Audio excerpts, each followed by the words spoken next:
तो hello lawyer academy India, और हम लोग आज देखने वाले हैं ट्रांसफर ऑफ प्रॉपर्टी एक्ट का पूरा वन शॉट, एकदम कंसाइज और एकदम बेस्ट कंटेंट के साथ पढ़ेंगे और एकदम बेस्ट कॉन्सेप्ट होगा, एकदम आपको समझ में आ जाए। हिंदी इंग्लिश दोनों ही लोगों के लिए बनाई है, तो ऐसा नहीं कि हिंदी वालों के लिए स्पेशल है इंग्लिश वालों के लिए, नहीं, दोनों को ही अंडरस्टैंड हो जाए ऐसी मैंने ये नोट्स बनाए हैं। ठीक है, तो चलो शुरू करते हैं। इसका सबसे पहला हमारा पॉइंट होता है, जब भी हम किसी भी एग्जाम की तैयारी कर रहे हैं तो उसमें क्या होता है, मेन चीजें होती हैं। Transfer of property act, act का नाम होता है, ईयर कौन सी ईयर है, सेक्शन कितने, ये याद रखना है, कहाँ पे लागू होता है, होल ऑफ इंडिया पे, की अथॉरिटी सिविल कोर्ट्स और क्रिमिनल हाई कोर्ट्स की होती है। टीपीए कहाँ लागू नहीं होता है, तो ये लागू नहीं होता कुछ जम्मू एंड कश्मीर में, और कुछ जो पंजाब के पार्ट्स ऑफ राजस्थान है यहाँ पर, कुछ ट्राइबल एरियाज यहाँ पर लागू नहीं होता है। ठीक है, ये जो वीडियो जुडिशरी और आईबीपीएस एसओ दोनों के जो एस्पायरेंट्स हैं उन दोनों को बेनिफिट देने वाली है, तो आप लोग जुड़े रहिएगा पूरी वीडियो में लास्ट तक। तो इंट्रोडक्शन क्या है इसका, ट्रांसफर ऑफ प्रॉपर्टी एक्ट का है क्या ये प्रॉपर्टी एक्ट। तो प्रॉपर्टी एक्ट जो है एक सेंट्रल लेजिस्लेशन है जो लिविंग पर्सन्स के बीच प्रॉपर्टी के ट्रांसफर को गवर्न करता है। मतलब दो जीवित व्यक्तियों के बीच में प्रॉपर्टी को एक आदान प्रदान करने को क्या कहते हैं, ट्रीपीए एक्ट से गवर्न की जाती है वो। इनेक्ट कब हुआ था ये, 1882 में। फोर्स में आया 1 जुलाई 1882 में। Drafted by third law commission of India under sir Batley Stokes के द्वारा। ठीक है, टीपीएस सिर्फ इंटरबाइबस ट्रांसफर्स कवर करता है। ठीक है, इंटरबाइबस मतलब लिविंग पर्सन के बीच, जो जिंदा व्यक्ति है उनके बीच में, कंपनी वगैरह के बीच में भी टीपीए गवर्न होता है। ठीक है, क्योंकि कंपनी को एक आर्टिफिशियल लिविंग पर्सन माना जाता है। डेथ के बाद ट्रांसफर बिल सक्सेशन वगैरह है इस एक्ट के अंदर नहीं आता। ठीक है, बिल और सक्सेशन जो होते हैं वो लोकल लॉज के अंदर आते हैं। इमूवेबल और मूवेबल दोनों प्रॉपर्टी कवर होती है इसमें, लेकिन मेनली इमूवेबल प्रॉपर्टी के लिए इम्पोर्टेंट होता है ये, तो ये याद रखना। और इसमें एक पॉइंट, इंपॉर्टेंट पॉइंट, ये टीपीए है, इंडियन रजिस्ट्रेशन एक्ट है और इंडियन कॉन्ट्रैक्ट एक्ट, ये तीनों ही साथ में मिलकर काम करते हैं। ठीक है, तो एक रेफरेंस भी होना जरूरी है कि क्या क्या एक्ट हमें ध्यान में रखने चाहिए। अब इसमें क्या क्या चीजें की डेफिनेशंस क्या है, तो इमूवेबल प्रॉपर्टी क्या होती है, जिसे हम अचल संपत्ति कहते हैं, जैसे कि लैंड हो गए, benefits arising from land, things attached to earth does not include standing timber and crops, ये इमूवेबल प्रॉपर्टी होती है। यानी कि जमीन हो गई या जमीन से निकलने वाले जो प्रॉफिट हो गए, फसल हो गई, या फिर जमीन में लगी हुई चीजें हो गई, वो आ जाती है इमूवेबल प्रॉपर्टी। और मूवेबल प्रॉपर्टी क्या होती है, जिसे सचल संपत्ति कहते हैं। सभी चीजें इमूवेबल प्रॉपर्टी को छोड़कर क्या होती है, मूवेबल प्रॉपर्टी होती है, मतलब चल संपत्ति होती है। इंस्ट्रूमेंट क्या होता है, दस्तावेज जिसको कहते हैं, जिसको डॉक्यूमेंट भी कहते हैं। A non testamentary document, not a bill, ऐसा डॉक्यूमेंट जो टेस्टामेंटरी नहीं है वो क्या होता है, दस्तावेज कहलाता है, लेकिन बिल नहीं होती है इसमें। ठीक है, रजिस्टर्ड पंजीकृत जिसको कहते हैं, registered under Indian Registration Act. Attach to earth किसे कहते हैं, भूमि से जुड़ा हुआ जिसे कहते हैं, जो कि रूटेड इन अर्थ, मतलब अर्थ के अंदर निकला हो या फिर अर्थ के अंदर जुड़ा हुआ हो। नोटिस किसे कहते हैं, एक्चुअल नोटिस जिसे कहते हैं, या फिर कंस्ट्रक्टिव नोटिस कहते हैं। नोटिस मतलब सूचना, एक्चुअल नोटिस होते हैं जो वास्तव में ज्ञान होता है, कंस्ट्रक्टिव नोटिस होता है कानूनी ठहराना होता है। ठीक है, और एक्शनेबल क्लेम क्या होता है, वाद योग्य दावा। ठीक है, जिस दावे पर वाद लिया जा सकता है उसे एक्शनेबल क्लेम कहते हैं। तो नोटिस के टाइप्स क्या होते हैं, एक्चुअल नोटिस होता है वास्तव सूचना, जैसे जब किसी को पर्सनली किसी फैक्ट की जानकारी हो तो उसे क्या कहेंगे, एक्चुअल नोटिस कहेंगे। कंस्ट्रक्टिव नोटिस किसे कहते हैं, कल्पना मूलक सूचना होती है, इसमें जब जानकारी होनी चाहिए थी, जैसे पब्लिक रिकॉर्ड्स में रजिस्टर्ड डॉक्यूमेंट या पोजेशन का नोटिस आपको होना चाहिए और नहीं है तो ये आपकी गलती, लेकिन माना जाएगा कि होनी चाहिए थी। इम्प्यूटेड नोटिस होते हैं, आरोपनीय सूचना होती है, एजेंट को मिली नोटिस प्रिंसिपल को मिली मानी नहीं जाती। ठीक है, अगर एजेंट को कोई नोटिस मिल जाती है तो ऐसा नहीं माना जाए कि प्रिंसिपल को वो मिल गई है।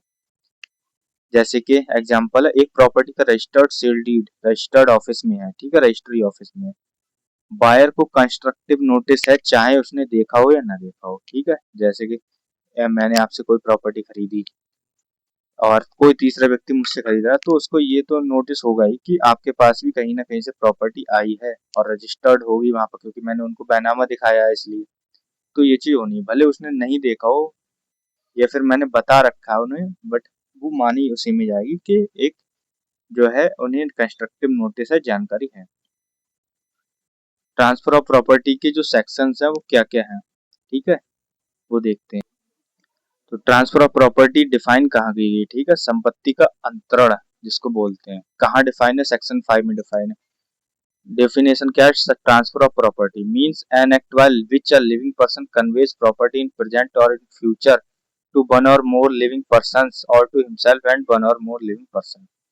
मतलब एक लिविंग पर्सन दूसरे लिविंग पर्सन को, मतलब एक जीवित व्यक्ति दूसरे जीवित व्यक्ति को प्रॉपर्टी का ट्रांसफर करता है, चाहे वो आज हो, प्रेजेंट में हो या फिर फ्यूचर में हो। लिविंग पर्सन में कंपनी भी आती है, एसोसिएशन भी आती है, बॉडी ऑफ इंडिविजुअल्स भी आते हैं और पार्टनरशिप भी आ जाती है। ठीक है, एसेंशियल्स ऑफ वैलिड ट्रांसफर, जो वैलिड ट्रांसफर होता है उसके क्या क्या एसेंशियल्स हैं, क्या क्या जरूरतें होती हैं।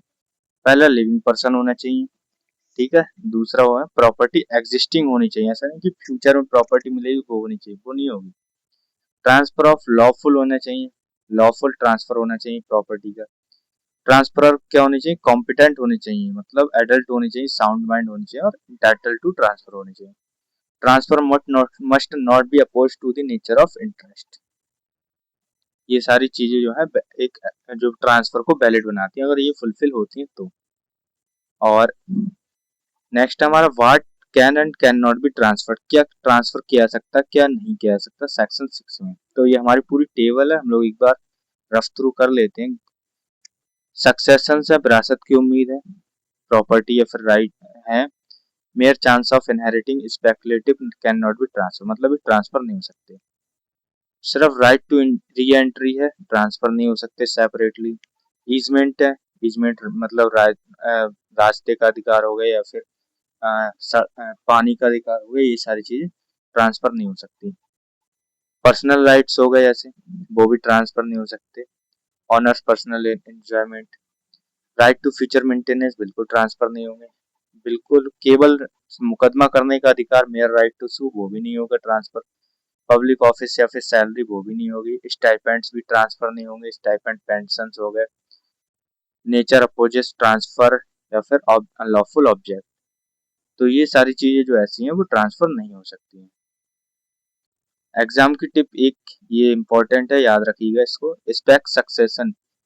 स्पेक सक्सेशन क्या होता है, ये टीपीए का सबसे ज्यादा पूछा जाने वाला कॉन्सेप्ट है। इनहेरिटेंस की मेयर होप, केवल होप ट्रांसफर नहीं हो सकती। अब इसको मैं कैसे समझा आपको, जैसे ये एक के पिता की मृत्यु के बाद एक को प्रॉपर्टी मिलेगी, ये क्या है, होप है, उसकी उम्मीद है कि उसको मिलेगी मिलेगी, तो वो आज ट्रांसफर नहीं कर सकता। जब तक उसके हाथ में वो प्रॉपर्टी नहीं आ जाएगी, उसके नाम में नहीं होगी, तब तक वो उसको ट्रांसफर नहीं कर सकता।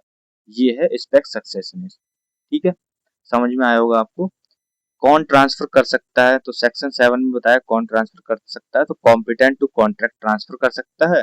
सेक्शन 11 के अंतर्गत इंडियन कॉन्ट्रैक्ट एक्ट, मैंने आपको बताया भी था कि ये इसी के साथ चलता है पैरेलली, तो कॉन्ट्रैक्ट एक्ट में जो जो कंडीशंस है वो ट्रांसफर कर सकता है, और वो प्रॉपर्टी ट्रांसफर करने का इंटाइटल्ड होना चाहिए। ठीक है, माइनर का ट्रांसफर वॉइड है, सभी को पता है, बट माइनर के लिए ट्रांसफर वॉइड नहीं होता है। ठीक है, जैसे कि माइनर जो है वो अपनी प्रॉपर्टी किसी को दे तो नहीं सकता, ट्रांसफर नहीं कर सकता, लेकिन उसको तो कोई भी दे सकता है, गिफ्ट कर सकते हैं या बैनामे में भी कर सकते हैं, वो कोई भी कर सकता है। ठीक है, nemo dat quod non habet, जो तुम्हारे पास नहीं है वो दूसरों को नहीं दे सकते। ये तो इसका एक आप इसको लिख लेना कॉपी में, इम्पोर्टेंट होता है। बाकी अगर ये नोट्स भी मिल जाएंगे आपको, वो मैं बताऊंगा आपको कैसे मिलेंगे। मोड्स ऑफ ट्रांसफर, अंतरण के प्रकार कितने होते हैं, कैसे कैसे तरीके से कोई भी प्रॉपर्टी है कैसे बेची जाती है। तो मोड ऑफ सेल, सेल में बेची जाती है, 54 से 57 सेक्शन में दिया गया है। ऑनरशिप के बदले प्राइज होता है, सबसे कंप्लीट ट्रांसफर बोला जाता है इसको। मोर्गेज होती है, जिसको बंधक भी कहते हैं या गिरवी कहते हैं, तो 58 से 104 में दिया गया है। लीज होती है, पट्टा या किराया जिसको बोलते हैं, 105 से 117 में दिया गया है। एक्सचेंज है 118 से 121 में दिया गया है, प्रॉपर्टी बदली फॉर अनदर प्रॉपर्टी, मतलब एक के बदले दूसरी प्रॉपर्टी। गिफ्ट भी होता है 122 से 129 में दिया गया है, बिना किसी कंसिडरेशन के गिफ्ट होता है। एक्शनेबल क्लेम 130 से 137 में दिया गया है। ठीक है, तो चलिए शुरू करते हैं हमारी सेल से स्टार्टिंग। तो सेल क्या होती है? सेल क्या होती है? Sale is a transfer of ownership in exchange for a price paid promised और part paid and part promised. मतलब सेल में ओनरशिप ट्रांसफर होती है, कंसिडरेशन होता है मतलब प्राइस होता है, रुपए दिए जाते हैं, ओनरशिप पूरी तरह से बायर में ट्रांसफर हो जाती है, मतलब बायर को मिल जाती है। इसके एसेंशियल क्या है? सेलर होता है, इसमें बायर होता है। ठीक है, दोनों कॉम्पिटेंट होने चाहिए, सब्जेक्ट मैटर ट्रांसफर होने वाली प्रॉपर्टी होनी चाहिए, प्राइस मतलब मूल्य मनी मिलना चाहिए, और ट्रांसफर ऑफ ओनरशिप सेल में एब्सोल्यूट ओनरशिप ट्रांसफर होती है। ठीक है, इसमें क्या है? प्रॉपर्टी की वैल्यू है, मोड कैसा है और कैसे रजिस्ट्रेशन रिकॉर्ड है, ये बहुत इंपॉर्टेंट है, बहुत ज्यादा पूछा जाता है, तो इसको आप लोग एक बार टेबल को जरूर गो थ्रू करिएगा या स्क्रीनशॉट भी ले सकते हैं।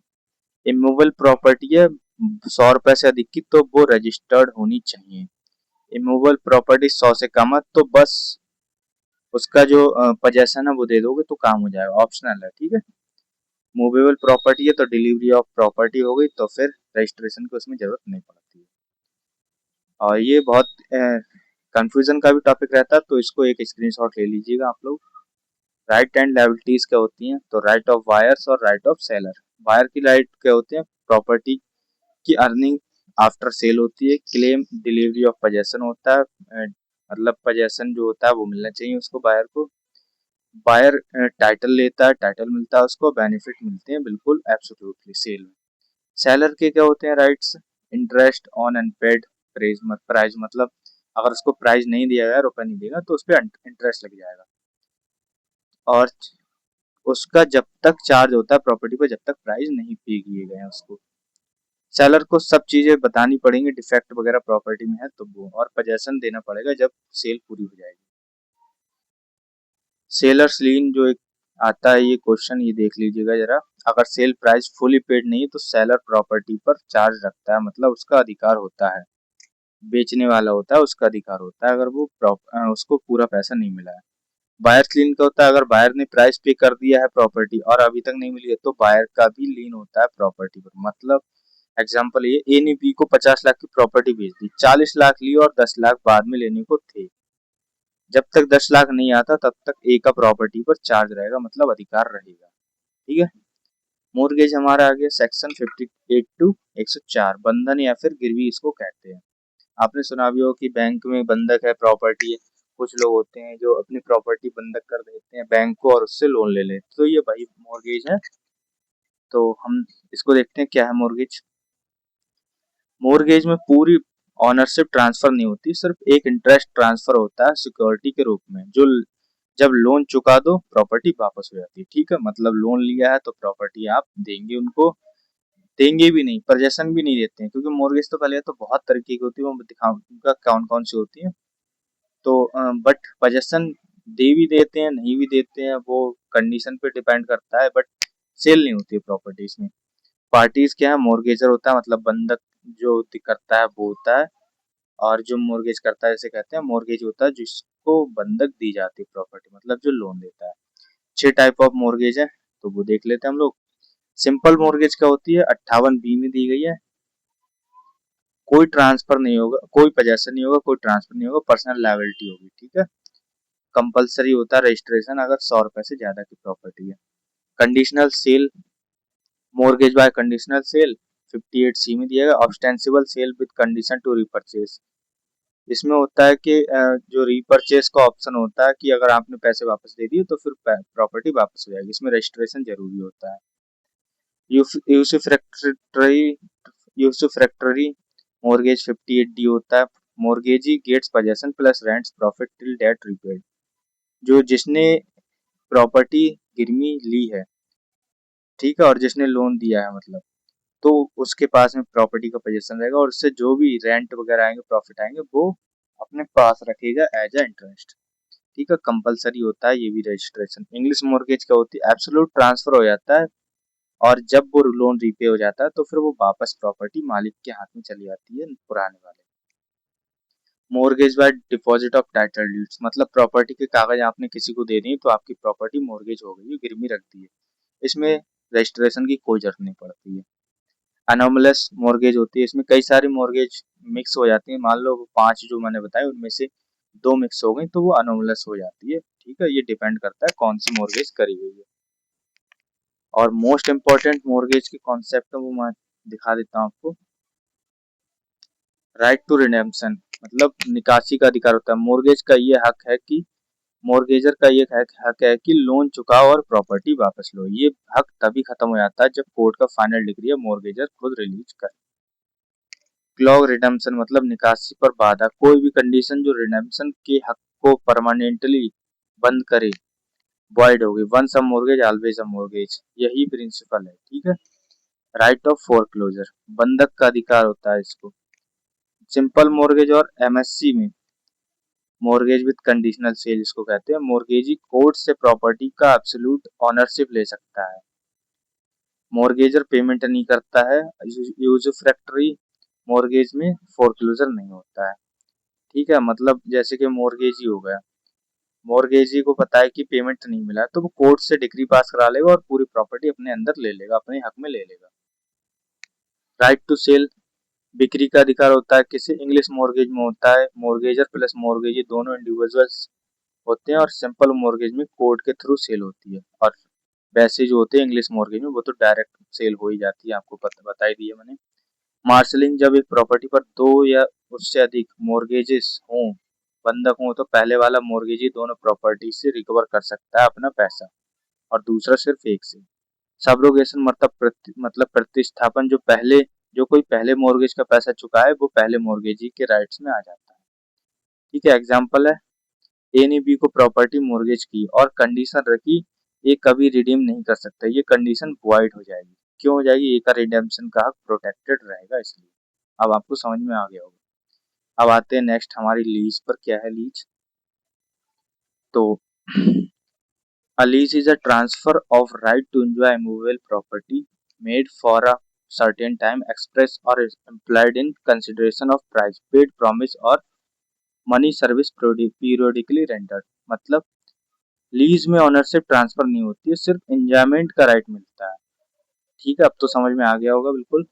और ये फिक्स टाइम के लिए होता है। कंसिडरेशन होता है प्रीमियम, एक बार दिया जाता है, या फिर रेंट होता है पीरियोडिकली। अब देखो कैसे। लेजर होता है मतलब पट्टादाता जो लीज देता है। लेजी होता है पट्टाधारी जो लीज लेता है। एग्जाम्पल के लिए ए और बी है। ए के पास में है रूम और बी भाई साहब रूम ढूंढ रहे हैं, तो ए ने अपना रूम बी को दे दिया, तो ए ने अपना जो रूम है वो लीज पर ए को दे दिया और इससे पैसे भी दिए 1 महीने के। तो 1 महीने के लिए बी क्या हो जाएगा? बी हो जाएगा लीजी लेजी और ए हो जाएगा लेजर। ठीक है। लीज, सेल और लाइसेंस में अंतर क्या है? पॉइंट क्या है? ट्रांसफर ऑफ सेल ऑनरशिप होती है, स्वामित्व होता है। लीज में राइट टू एंजॉय होता है बस, और लाइसेंस में मेयर परमिशन होती है, बिल्कुल अनुमति होती है बस। कंसिडरेशन इसमें क्या दी जाती है? प्राइस दिया जाता है। इसमें प्रीमियम प्लस रेंट होता है और इसमें फ्री हो सकता है। ड्यूरेशन क्या होता है? सेल में परमानेंट ड्यूरेशन होती है, लीज में फिक्स टाइम के लिए होती है, और लीज लाइसेंस में इरिवोकेबल होता है। रिवोकेबल होता है मतलब कैंसिल हो सकता है। सेल सेक्शन 54 में दी गई है, लीज हमारी 105 में दी गई है, और लाइसेंस टीपी में नहीं है, ईजमेंट एक्ट में है। ट्रांसफरेबल है क्या? सेल ट्रांसफरेबल है और लीज ट्रांसफरेबल है, यस, जब तक कि प्रोहिबिट नहीं की गई, और लाइसेंस ट्रांसफरेबल नहीं है। रजिस्ट्रेशन ऑफ लीज क्या होता है?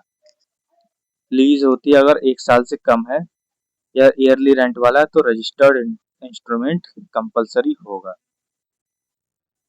सॉरी, लीज अगर 1 साल या उससे अधिक की है तो फिर रजिस्टर्ड इंस्ट्रूमेंट जो होगा कंपलसरी होता है।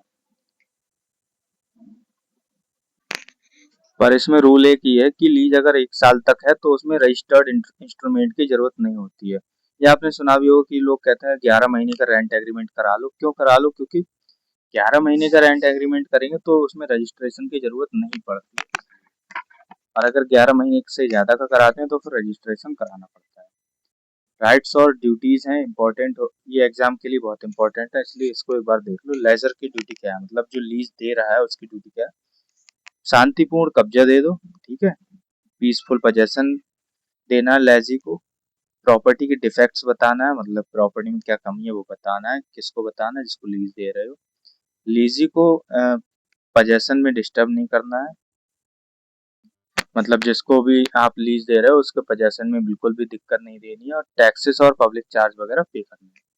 लेजी की ड्यूटीज क्या है, टाइमली रेंट देना है, उसको प्रॉपर्टी को वेस्ट नहीं करना है, लेजर को रिपेयर की नोटिस देना है, रिपेयरिंग होनी है इसकी, और लीज एक्सपायर होने पर पोजेशन वापस करना है। टर्मिनेशन ऑफ लीज कितनी प्रकार की होती है देखते हैं सेक्शन 111 में, बाय फ्लेक्स ऑफ टाइम, मतलब समय समाप्त होने पर हो जाती है, स्पेसिफाइड इवेंट अकरिंग और नॉट अकरिंग, स्पेसिफाइड कोई इवेंट था वो होना या फिर ना होना उस पर डिपेंड थी लीज, तो वो होगी तो खत्म हो जाएगी lease. Termination of lessor's interest, मतलब लेजर जिसने भी लीज ही दी थी उसका ही इंटरेस्ट टर्मिनेट हो गया, मान लो उसको ही वो जो प्रॉपर्टी थी वो 10 साल के लिए मिली हुई थी एग्रीमेंट में कि आप 10 साल तक इसकी देख रेख करें, 10 साल खत्म हो गई तो उसका ही इंटरेस्ट खत्म हो गया, तो फिर लेजी को क्या ही मिलेगा, तो ऐसे खत्म हो जाएगी। मर्जर हो गया, मतलब जब लेजी और लेजर बन जाता है, मतलब लेजी जो होता है जिसको भी लीज दी गई है वो ही प्रॉपर्टी खरीद लेता है, तो अगर सरेंडर कर देते हैं कुछ, जो लेजी है लेजर को लीज वापस कर दे तो बाय फोर फीचर, मतलब लेजी ब्रीच करे और नॉन पेमेंट ऑफ रेंट या फिर डिनायल ऑफ लेजर टाइटल, ये सारी चीजें करे तो फिर वो फोरक्लोजर होता है। By expiration of notice to quit, lessee's option to repair, अगर लेजर रिपेयर्स नहीं करता लेजी खुद करा सकता है और रेंट में से उसका डिडक्ट कर सकता है। इफेक्ट ऑफ होल्डिंग ओवर, अगर लीज एक्सपायर के बाद लेजी रुका रहे और लेजर एक्सेप्ट करे, मतलब मंथली लीज हो गई और इसमें मंथली लीज क्रिएट हो जाती है, ठीक है। अब गिफ्ट आ गया हमारा, गिफ्ट क्या है 122 से 129 तक, मतलब दान। गिफ्ट में कोई कंसिडरेशन नहीं होती है, सिर्फ लव या अफेक्शन या ग्रेटिट्यूड से दिया जाता है, एक्सेप्टेंस जरूरी है दोनों की, ठीक है, डोनी की मतलब जो देने वाला है उसकी। अब इसमें एक चीज और है, सेक्शन 25 कॉन्ट्रैक्ट एक्ट का याद कर लो, गिफ्ट उसमें भी है, विदाउट कंसिडरेशन जो भी लव एंड अफेक्शन में दी जाती है वो, तो वो यहाँ पे रिलेट करेगा। इसेंशियल्स ऑफ वैलिड गिफ्ट क्या होते हैं, तो डोनर होता है मतलब जो देने वाला होता है दाता, डोनी होता है प्राप्ति करता है जो वो कोई भी हो सकता है, माइनर हो अनबर्न चाइल्ड तक इसके लिए लायबल है, अगर उस कोई व्यक्ति कोई बच्चा है जो किसी माँ के पेट में है और उसके फेवर में गिफ्ट कर दिया जाता है तो वो भी वैलिड है, माइनर भी दोनों ही हो सकता है, मतलब जो छोटा बच्चा है वो भी दान कर सकता है। एग्जिस्टिंग प्रॉपर्टी का होता है गिफ्ट जो होता है सिर्फ एग्जिस्टिंग प्रॉपर्टी की हो सकती है, फ्यूचर प्रॉपर्टी की नहीं। विदाउट कंसिडरेशन होती है, कोई कंसिडरेशन नहीं है, अगर गिफ्ट को कंसिडरेशन है तो वो गिफ्ट नहीं होगा, एक्सचेंज या फिर सेल होगा। अपनी मर्जी से ट्रांसफर होता है, फ्री विल से होना चाहिए, ऐसा नहीं कि जबरदस्ती मार कूट के या फिर धमकी देकर करा लिया। असेप्टेंस क्या है, स्वीकृति, ड्यूरिंग डोनर्स लाइफ टाइम और डोनी के कैपिटल कैपेबल होने के दौरान, अगर डोनी एक्सेप्ट करने से पहले मरा गिफ्ट लैप्स हो जाएगा, मतलब ये है कि जिसने भी दान दिया उसके जीवन में जो जिसको दी गई है वो एक्सेप्ट कर ले तब तो ठीक है, अगर उससे पहले ही जो डोनर है जिसने दी है वो मर जाता है तो फिर जो ली वो गिफ्ट है वो वापस हो जाएगा। गिफ्ट कैसे होता है, प्रॉपर्टी का टाइप इमूवेबल प्रॉपर्टी होती है, रजिस्टर्ड इंस्ट्रूमेंट होता है, signed by donor plus two witness by two persons, ठीक है, और डिलीवरी हो जाती है गिफ्ट की, और ये रजिस्ट्रेशन कंपलसरी रहता है। मूवेबल प्रॉपर्टी का हमारा भाई ऑप्शनल है कि कराओ रजिस्टर चाहे मत कराओ। और गिफ्ट जो है वो कब कैंसिल किया जा सकता है, तो गिफ्ट किया जा सकता है, रिवोकेशन ऑफ गिफ्ट सेक्शन 126 में दिया है, गिफ्ट रिवोक हो सकता है अगर डोनर और डोनी एक दोनों एक कंडीशन एग्री करें जिस पर गिफ्ट रिवोकेबल हो, यूनिलैटरल रिवोकेशन सिर्फ दोनों की मर्जी से होगा, वैसे नहीं होगा। एक्सेप्शन क्या है, गिफ्ट मेड अंडर कोर्सन और अंडू इन्फ्लुएंस फ्रॉड, इसमें तो डोनर अपने ऑप्शन पे ही वॉइड करा सकता है। ऑनरस गिफ्ट क्या होता है, सेक्शन 127 बोझिल दान जिसे कहते हैं, अगर गिफ्ट के साथ कोई बर्डन ऑब्लिगेशन अटैच हो जाए, डोनी या तो पूरा गिफ्ट एक्सेप्ट करे या फिर पूरा रिजेक्ट करे, पार्ट में नहीं ले सकते इसको। ऐसे समझिए एग्जांपल है, ए ने बी को एक प्रॉपर्टी गिफ्ट की जिस पर 5 लाख का लोन था, बी को या तो गिफ्ट लेनी होगी और लोन भी पे करना होगा, वरना फिर दोनों ही रिजेक्ट करने होंगे। और इसको आपने डॉक्ट्राइन ऑफ इलेक्शन सुना होगा, सेक्शन 35 है मेरे ख्याल से टीपी एक्ट का। तो उसमें भी यही प्रोविजन कि अगर आप कुछ भी लेते हैं तो उसका बर्डन भी लेंगे, ठीक है। तो वो यहाँ पे आप रिलेट कर सकते हो। सेक्शन 129 मोहम्मदन लॉ के हिसाब से टीपीए का गिफ्ट प्रोविजन मोहम्मदन पर अप्लाई नहीं होता जहां तक कस्टम डिफरेंस का हो ना हो। मुस्लिम लॉ में हिबा अलग रूल से गवर्न है, ठीक है। एक्सचेंज क्या है हमारा, सेक्शन 118 से 121 विनिमय। एक्सचेंज में दोनों पार्टी प्रॉपर्टी देती हैं और लेती हैं, ठीक है। कंसिडरेशन मनी नहीं बल्कि एक दूसरे की प्रॉपर्टी होती है। अगर एक प्रॉपर्टी और कुछ पैसे हो जाए तो एक्सचेंज ही रहेगा, सेल नहीं होगा। जैसे कि एक्सचेंज में सेल के रूल्स अप्लाई होते हैं दोनों पार्टीज को। इमूवेबल प्रॉपर्टी के एक्सचेंज में रजिस्ट्रेशन कंपलसरी होता है, ठीक है। ऐसा नहीं कि आप एक्सचेंज करा रहे हो तो रजिस्ट्रेशन नहीं कराओ, कराना ही पड़ेगा। और 100 से अधिक की वैल्यू की प्रॉपर्टी है, आजकल तो सभी 100 से अधिक की वैल्यू की प्रॉपर्टी होती है। आजकल तो प्रॉपर्टी के रेट ही बहुत बढ़ गए हैं। राइट ऑफ पार्टीज क्या है, एक्सचेंज में ईच पार्टी है सेलर्स एंड बायर्स है। सेलर के और बायर के जो राइट है वो ही सेम रहेंगे। एक्सचेंज ऑफ मनी, अगर मनी एक्सचेंज हो जैसे कॉइन्स वगैरह तो नॉर्मल रूल्स अप्लाई होंगे। एक्सचेंज और सेल का डिफरेंस क्या है, सेल में कंसिडरेशन प्राइस मनी होती है और एक्सचेंज में कंसिडरेशन एक और प्रॉपर्टी होती है, ठीक है। एक्शनेबल क्लेम क्या है हमारे, सेक्शन 130 से 137 बाद योग्य दावा। सेक्शन 3 रीड विद 130, सेक्शन 130 से, ठीक है। A claim to any debt other than a debt record by secured by mortgage hypothecation या फिर प्लेज और to any beneficial interest in movable property not in possession of the claimant. जब तक के example unsecured loan date हो गया, insurance policy हो गई, FD interest, partner share in firm हो गया।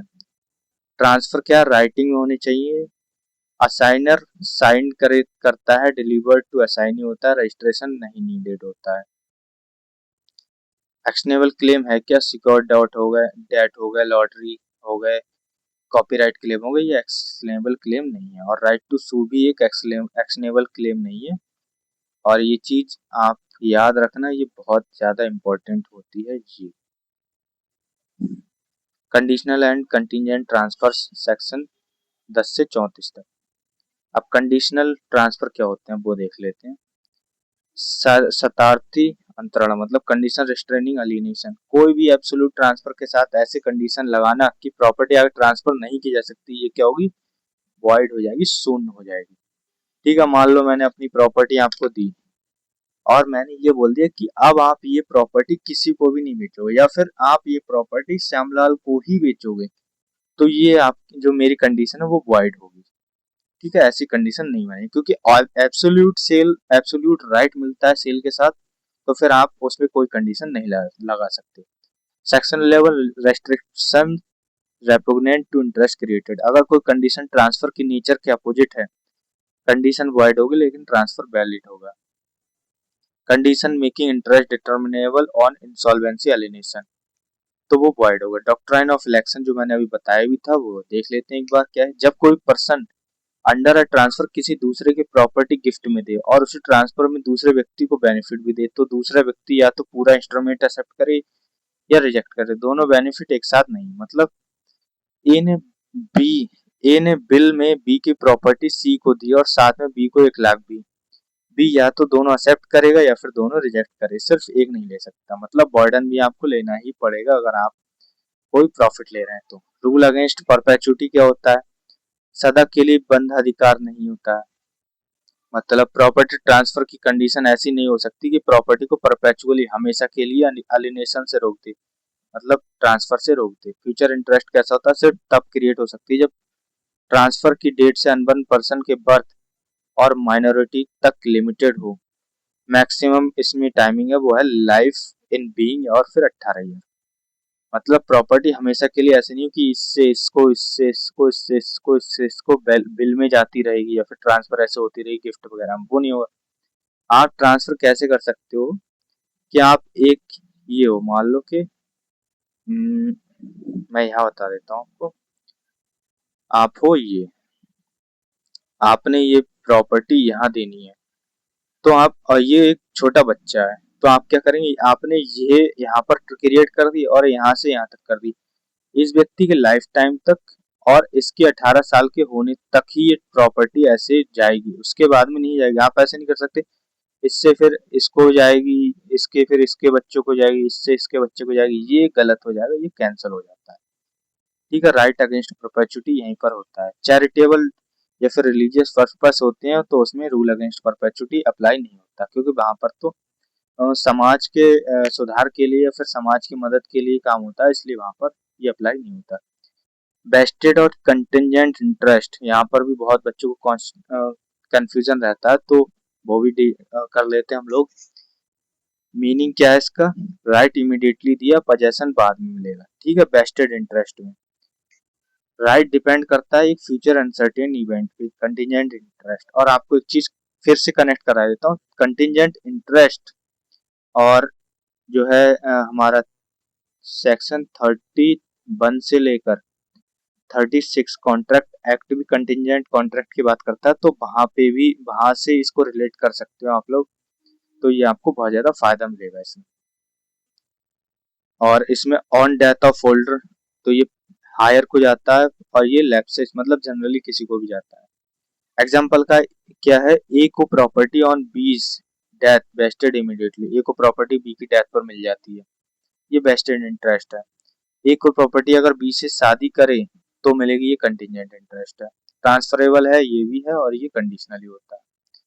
डॉक्ट्राइन ऑफ पार्ट परफॉर्मेंस, ये हमारे नेक्स्ट टॉपिक है, लास्ट सेकंड लास्ट टॉपिक है।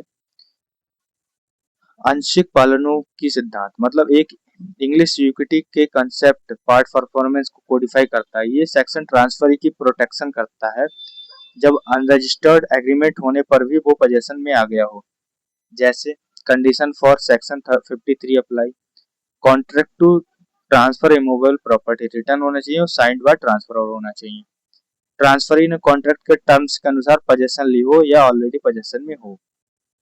ट्रांसफरी ने कुछ एक्ट परफॉर्म किया हो कॉन्ट्रैक्ट में पार्ट परफॉर्मेंस में। ट्रांसफरी रेडी और बिलिंग हो अपने बाकी ऑब्लिगेशन फुलफिल करने के लिए। इसको आप रिलेट कर सकते हो जो कॉन्ट्रैक्ट का जो पार्ट परफॉर्मेंस वाला पार्ट है उससे आप रिलेट कर सकते हो। अब मेरे को याद नहीं है सेक्शन कौन सा, शायद 39 के आसपास है, एक बार वो आप देख लेना। इफेक्ट ऑफ 53 ये क्या है, ट्रांसफरर या उसके थ्रू क्लेमिंग को भी पर्सन ट्रांसफरी को इविक्ट नहीं कर सकता। ठीक है, ये डिफेंस है, प्रोटेक्शन अटैक नहीं, मतलब ट्रांसफरी टाइटल का सूट नहीं कर सकता है, सिर्फ 53 ए से। अमेंडमेंट के बाद contract must be compulsorily and registrable होना चाहिए। और इसको तो छोड़ ही दो आप, इसका एक एग्जांपल देख लो आप। ए ने बी के साथ अनरजिस्टर्ड एग्रीमेंट किया 50 लाख में, बी ने 30 लाख पहले ही दे दिए और पोजेशन ले ली और कंस्ट्रक्शन शुरू की। अब ए अब बी को निकालना चाहता है, सेक्शन 53 ए से प्रोटेक्टेड है। ठीक है, तो वो बी को नहीं निकाल सकता है क्योंकि उसने आधे तो पैसे दे दिए हैं यार। लीज पेंडेंस क्या है, लीज पेंडेंस होता है जब कोई भी जो प्रॉपर्टी है उसमें पहले से बात चलता हो तो आप वो प्रॉपर्टी नहीं सेल करेंगे। ठीक है, जैसे पेंडिंग सूट लिटिगेशन लैटिन भाषा में कहते हैं, जब कोई प्रॉपर्टी के बारे में कोर्ट में केस चल रहा हो, उस प्रॉपर्टी का ट्रांसफर केस के फाइनल आउटकम को अफेक्ट नहीं करेगा। ठीक है, conditions for lease pendens, suit या प्रोसीडिंग पेंडिंग होनी चाहिए in court of competent jurisdiction. Suit में मूवेबल प्रॉपर्टी का टाइटल या अन्य राइट इन्वॉल्व होना चाहिए। प्रॉपर्टी सूट के एक्टिवली डायरेक्टली इन्वॉल्व होनी चाहिए। ट्रांसफर पेंडिंग सूट के दौरान हो। ठीक है, तो क्या होगा, जैसे ही आपने सेल की तो ये रूल अप्लाई हो जाएगा और आपका ट्रांसफर वॉइड हो जाएगा। इफेक्ट क्या होगा, ऐसे ट्रांसफर के परचेजर सूट के फाइनल डिग्री से बाउंड होंगे चाहे उन्हें नोटिस हो या ना हो। ट्रांसफर पेंडेंटिलिटी को पता हो या ना हो कोई फर्क नहीं पड़ता। अब उन्होंने बेच तो दी मान लो प्रॉपर्टी, वो हो भी गई, ट्रांसफर भी हो गई, लेकिन अगर सूट चल रहा था और सूट का कोई भी जजमेंट आता है तो फिर उन दोनों पे लागू होगा। अब सूट का जजमेंट ये आता है कि ये प्रॉपर्टी तो उसकी है ही नहीं, तो फिर क्या हो, फिर वो प्रॉपर्टी का जो सेल है वो भी वॉइड हो जाएगा। इसलिए देखा जाता है कि प्रॉपर्टी के संबंध में कोई केस तो नहीं चल रहा है, इसीलिए हम सभी देखते हैं जब कोर्ट में होते हैं तो सेल वगैरह होती है तो व्यक्ति जरूर देखता है खतौनी वगैरह में कि इसमें कोई केस तो नहीं चल रहा है, ये सारी चीजें। एग्जाम्पल क्या, ए और बी के बीच प्रॉपर्टी का केस, कोर्ट केस चल रहा है, बीच में ए ने प्रॉपर्टी सी को बेच दी। अगर कोर्ट बी के फेवर में डिग्री करे, सी को प्रॉपर्टी छोड़नी पड़ेगी चाहे उसे केस का पता ना हो। यही वाला हमारा एग्जाम्पल, इससे बिल्कुल समझ में आ गया होगा। अब फ्रॉडुलेंट ट्रांसफर क्या है, धोखाधड़ी वाला ट्रांसफर है। जैसे कि every transfer of a movable property made with intent to defraud prior transfer of creditor is voidable at option of such person. मतलब कि कोई भी प्रॉपर्टी है जो किसी को धोखे में रखकर या फिर उसको धोखा देने की पर्पज से की गई होगी तो वो क्या होगी, वॉइडेबल होगी। किसके ऑप्शन पे, जिसको वो बेची गई उसके। इंटेंट डिफ्रॉड करने की हो, धोखा देने की हो, बट इसको प्रूव करना पड़ेगा।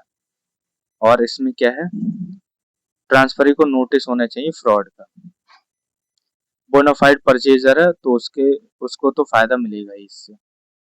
नेक्स्ट हमारे इंपॉर्टेंट डॉक्ट्राइन्स हैं जो कि हमें एक बार देखनी चाहिए। Feeding the grant by estoppel. Estoppel द्वारा अनुदान पोषण क्या है, अगर कोई प्रॉपर्टी ट्रांसफर करता है जो उसकी नहीं थी और बाद में वो प्रॉपर्टी उसकी हो जाती है तो फिर उसका ट्रांसफर क्या हो जाएगा, वैलिड हो जाएगा। जिसको डॉक्ट्राइन ऑफ स्टॉपल जो है एविडेंस एक्ट के बीएसए जिसको जो हो गया अब 121 से 123 तक दिया गया है। डॉक्ट्राइन ऑफ स्टॉपल वो यहाँ पर लागू हो जाएगा।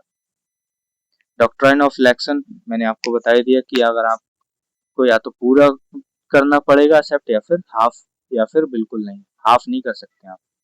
पार्ट परफॉर्मेंस अभी हम लोगों ने देखा क्या होता है, लिस्पेंडेंस अभी देखा क्या होता है, रूल अगेंस्ट परपेचुइटी भी देखा, सबरोगेशन भी देखा, मार्शलिंग देखा क्या मल्टीपल प्रॉपर्टीज पर चार्ज होता है, और ये भी देखा।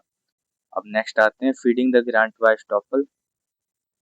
अनुदान पोषण क्या होता है, जो हमने अभी देखा ही था कि transfer of property, defective title वगैरह होता है कि अगर उसको वो कह दिया कि मैं प्रॉपर्टी आपको दे दूंगा, सेल कर भी दी है, उसके पास प्रॉपर्टी है भी नहीं, तो फिर क्या होगी, वो उसको बाद में देनी पड़ेगी। एक एग्जांपल से हम लोग समझ लेते हैं।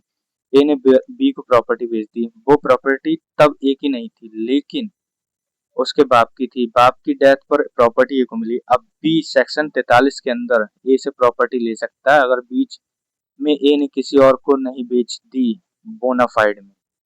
ठीक है, तो प्रायोरिटी ऑफ ट्रांसफर्स ये छोड़ दो, कोई कंपैरिजन टेबल है ये आप लोग एक बार देख लेना। इंपॉर्टेंट सेक्शन है ये सारे के सारे चार्ट्स आपको काफी बहुत हेल्प करेंगे आपके एग्जाम में, चाहे आप जुडिशरी की तैयारी करते हो या फिर आईबीपीएस लॉ ऑफिसर की कर रहे हो या फिर एआईबी की क्यों ना कर रहे हो, इसमें बहुत ज्यादा आपको फायदा मिलेगा। सारी चीजें एकदम रेडी हैं, कुछ भी आपको करने की जरूरत नहीं है, कुछ भी कॉपी पे भी लिखने की जरूरत नहीं है। अगर आपके पास ऐसे नोट्स मिल जाए तो हिंदी इंग्लिश दोनों में ही अवेलेबल है, ये दोनों ही चीज कवर कर रहे हैं। और ये भी आपको कीवर्ड्स वगैरह इंपॉर्टेंट जो चाहिए बिल्कुल ये भी है इसमें डाल रखे हैं मैंने। ये मॉक टेस्ट है हमारे प्रैक्टिस के लिए और इसके हम लोग क्वेश्चंस करेंगे अभी, क्योंकि इससे आपकी जो आपने अभी तक जो पढ़ा है वो बिल्कुल क्लियर हो जाए और आपको याद हो जाए।